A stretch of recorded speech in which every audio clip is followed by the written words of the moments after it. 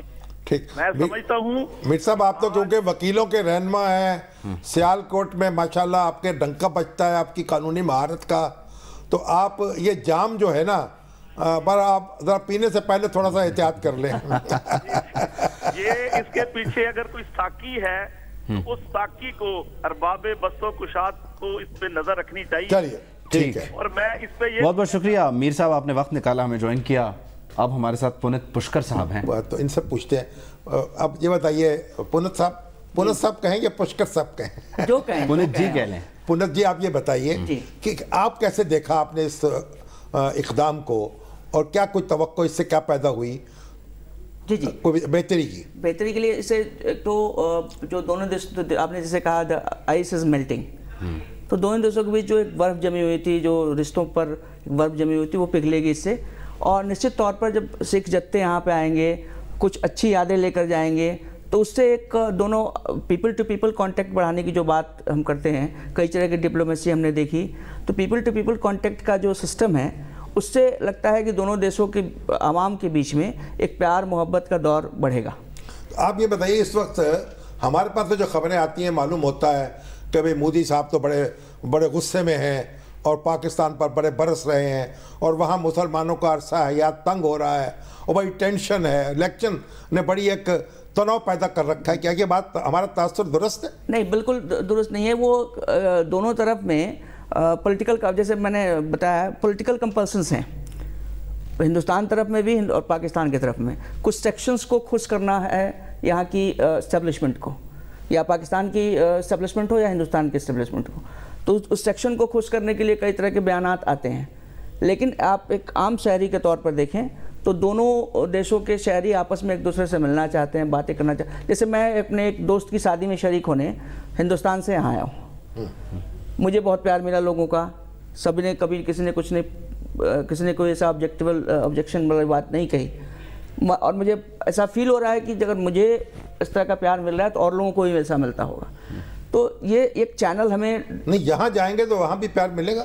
بالکل ملے لیکن گا. یہاں جنہیں پیار مودی ملتا صاحب کو ڈرائیں گے تو نہیں ہمیں؟ نہیں، بالکل نہیں ڈرائیں گے. اچھا، لیکن پونت جی جنہیں یہاں پیار ملتا ہے وہ جب وہاں واپس جاتے ہیں، جیسے نوجوت سنگھ سدھو، جی ان کے ساتھ پھر حشر بھی اچھا نہیں ہوتا. مودی صاحب کا خود بیان ہے ان سے متعلق اور انہیں جواب دینا پڑا. نہیں، وہ یہ کیا سائیکی ہے؟ وہ دیکھیے، جو ہو رہا ہے پولیٹیکل کمپلسنس ہے. میں جیسے کہا نا کہ وہ پولیٹکس ہے. وہ چیزیں اب سدھو صاحب یہاں پہ آئے، اس کو ان کے اپوزیشن، چونکہ وہ کانگریس کے ہیں اور وہاں بی جے پی کی سرکار ہے، بی جے پی اس کو ڈفرینٹ پرسپیکٹیو میں دیکھ رہی ہے.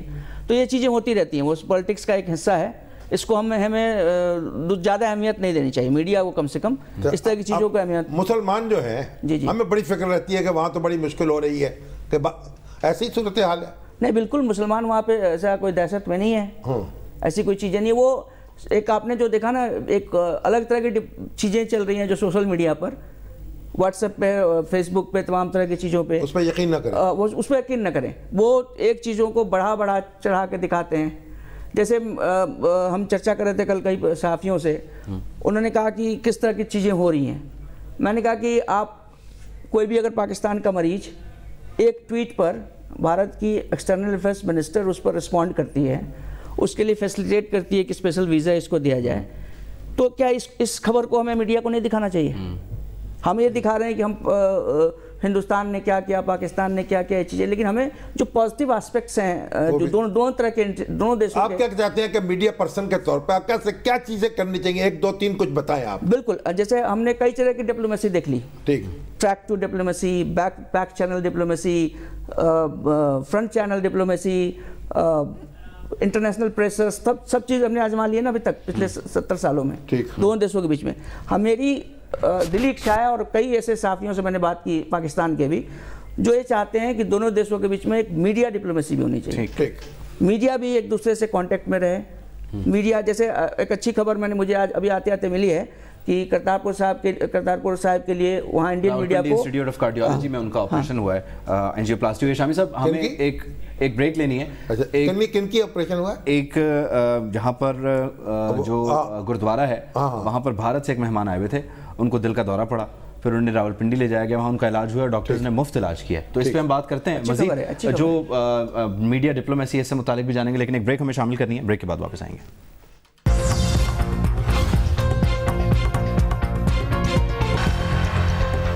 بریک کے بعد نقطۂ نظر میں آپ کو خوش آمدید کہتے ہیں. جو گفتگو چل رہی تھی اسی سلسلے کو آگے بڑھاتے ہیں, لیکن شامی صاحب کیونکہ وقت کم ہے تو ہمیں اسے کنکلوڈ جلدی کرنا ہے. پونت جی آپ کیا بات کر رہے تھے میڈیا ڈپلومیسی سے؟ میڈیا ڈپلومیسی جی, میڈیا ڈپلومیسی میں ہے کہ ایک دوسرے کی جو دیشوں کی جو میڈیا ہے وہ اپنی رسپانسبلٹی کو سمجھے. ابھی تو یہاں ہوتا ہے جب کوئی ٹاک شو ہوتے ہیں اور یہاں سے کوئی ریپریزنٹ لوگ بیٹھتے ہیں, وہاں کے بیٹھتے ہیں, وہ اتنا لڑتے ہیں آپس میں, پتہ نہیں چلتا ہے, تو مزید تلخی پیدا ہو جاتی ہے. جی جی بالکل, اور اس سے لوگوں کا جو سائیکی ہے وہ بہت افیکٹ کرتا ہے. تو ہمیں کچھ ایسی چیزیں کرنی چاہیے جو پازیٹیوٹی دکھائیں, وار مانگرنگ نہیں کریں. یعنی آپ لوگوں کو سمجھائیں وہاں جا کے, ہم کچھ اپنوں کو سمجھائیں گے کہ مرغے نہ بنے, بٹیرے نہ بنے, انسان بنے, بالکل انسان بنے. چلیں, اور لڑتے رہیں, لڑے نہیں. آپ ہمارے ساتھ موجود رہے. شامی صاحب سینئر وکیل ہیں اکرم شیخ صاحب, قانون اکرم شیخ صاحب, جو پرویز مشرف صاحب کے خلاف مقدمے میں بھی وکیل تھے سرکار کے, اور عمران خان صاحب کے خلاف جو مقدمہ تھا سپریم کورٹ میں ان کی نااہلی کے لیے, اس میں وہ حنیف عباسی صاحب کے وکیل تھے. اب انہوں نے آج ایک پریس کانفرنس کی ہے, اکاؤنٹس منجمد ہو گئے. انہوں نے کہا میرے اکاؤنٹس منجمد ہو گئے ہیں اور مجھے ایڈوانس انکم ٹیکس کا 1 کروڑ سے زائد کا نوٹس بھیج دیا FBR نے, اور مجھے جناب جبکہ میں باقاعدہ ٹیکس دے رہا ہوں 1975 سے ڈیفالٹر نہیں ہوں, اور میرے خلاف یہ زیادتی کی گئی ہے اور مجھے سیاسی انتقام کا نشانہ بنایا جا رہا ہے. اب میرا نہیں خیال ہے کہ دیکھیں جو وزیر اعظم ہیں عمران خان صاحب, وہ سب ان کے ہمارے سب کے ان کے ساتھ بڑے اچھے تعلقات رہے ہیں. اکرم شیخ صاحب کے ساتھ بھی ان کی بڑے تعلق اچھا رہا ہے, اور اس لیے میرا خیال ان کو ذاتی طور پر اس طرف توجہ کرنی چاہیے اور اس غلط فہمی کا ازالہ کرنا چاہیے, اور اگر کسی نے کوئی شرارت کی ہے تو اس کا سدباب کر دینا چاہیے. ٹھیک ہے. اچھا, ہم وزیر اعظم صاحب کی گفتگو کر رہے ہیں, تو وزیر اعظم صاحب کے جو بھانجے ہیں حسان اللہ نیازی صاحب, بیرسٹر حسان نیازی, آج ان کی فوٹیج چلتی رہی ہے کہ وہ کسی سے لڑ پڑے, FIA کے لوگوں سے, FIA کے لوگ تھے, اور وہ شاید مقدمہ پہلے وہ لڑ رہے تھے, بعد میں انہوں نے دوسرا وکیل کر لیا. نہیں, وہ FIA کے لوگ جو ہیں نا, وہ چھوٹے درجے کے, وہ ان کے کلائنٹ کو ورغلا رہے تھے, آپ دوسرا وکیل کر لیجئے اگر آپ نے کوئی ریلیف لینی ہے. میں کہا یہ معاملہ ہوا ہمارے ساتھ. حسان نیازی صاحب نے ہمیں جوائن کیا پروڈیوسر صاحب, ان کا نمبر مصروف جا رہا ہے, ہم نمبر مصروف جا رہا ہے مستقل. تو یہ جو میری بات آپ کی جو گفتگو ہوئی وہ اگر ان کو ابھی ٹیلی فون پر آ جاتے تو پھر تفصیل ان سے معلوم کر لیتے, لیکن ذرا ان کو چاہیے کہ اب وہ وزیر اعظم کے بھانجے ہیں, اور حالانکہ بیٹے وہ حفیظ اللہ نیازی صاحب کے ہیں, تو حفیظ اللہ نیازی صاحب کا نام نہیں آیا, وزیر اعظم کا آ گیا. اور یہ جو انصاف اسٹوڈنٹس فیڈریشن ہے اس کے بڑے مرکزی رہنما تھے, بانی صدر ہیں شاید, اور ذرا تھوڑا ایک دو اچھے کیسز بھی انہوں نے لڑے, لڑکیوں پر چاقو سے حملہ ہوا, جی بالکل تشدد ہوا تھا بچی پر. اور یہاں بھی انہوں نے کہا کہ وہ جو FIA اہلکار تھے وہ ان کے کلائنٹ کو ورغلا رہے تھے, تو اپنے کلائنٹوں کی حفاظت کرنی چاہیے اور اپنی بھی حفاظت کریں, بہتر یہ ہے. ٹھیک ہے شامی صاحب, آج کے پروگرام کا ہمارا وقت ختم ہو گیا ہے, ہمیں اجازت لینی ہے. انشاءاللہ کل کے پروگرام میں دوبارہ ملاقات ہوگی. اللہ حافظ.